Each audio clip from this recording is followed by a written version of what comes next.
আল্লাহর নবী সাল্লাল্লাহু আলাইহি ওয়াসাল্লাম বলেন, ইন্নামাল আমালু বিন্নিয়াত, তোমরা যত কাজ করবে প্রত্যেকটা কাজ নিয়তের উপর নির্ভরশীল।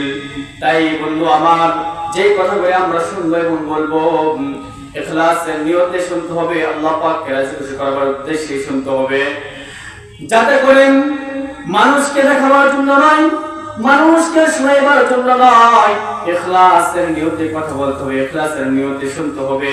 তাহলে আল্লাহ রাব্বুল আলামিন আপনাকে আমাকে ওই কাজের প্রতিদান দিবেন।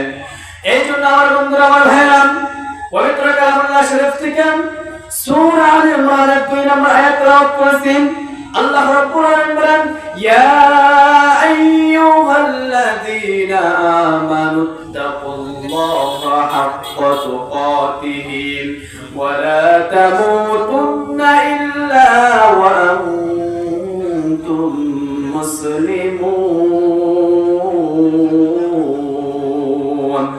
আল্লাহ পাক ডাক বলেন, হে বান্দাগণ, যারা আমি আল্লাহকে বিশ্বাস করো, যারা আমি আল্লাহর প্রতি ঈমান এনেছো, শুনে রাখো, জেনে রাখো, আল্লাহ রাব্বুল আলামিন ডাক দিয়ে কয়, ইয়া আইয়ুহাল্লাযীনা আমানু তাকুল্লাহ, হে ঈমানদারগণ, আমি আল্লাহকে ভয় করো, ভয় করার মতন করো, ওয়ালা তামুতুন্না ইল্লা ওয়া আনতুম মুসলিমুন, আর তোমরা পরিপূর্ণ মুমিন মুসলমান না হয় মৃত্যুবরণ করো না।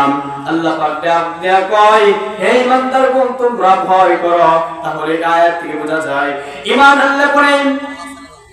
আনলে পরে আপনার আমার হক পরিপূর্ণভাবে আদায় হবে না।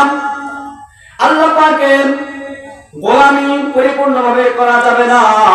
যত ইবাদত করব, যত বন্দেগী করব, এই ইবাদতের ভিতরে যদি পরিপূর্ণ তাকওয়া অর্জন না করতে পারি, তাহলে ওই ইবাদত আল্লাহর দরবারে মঞ্জুর হবে না।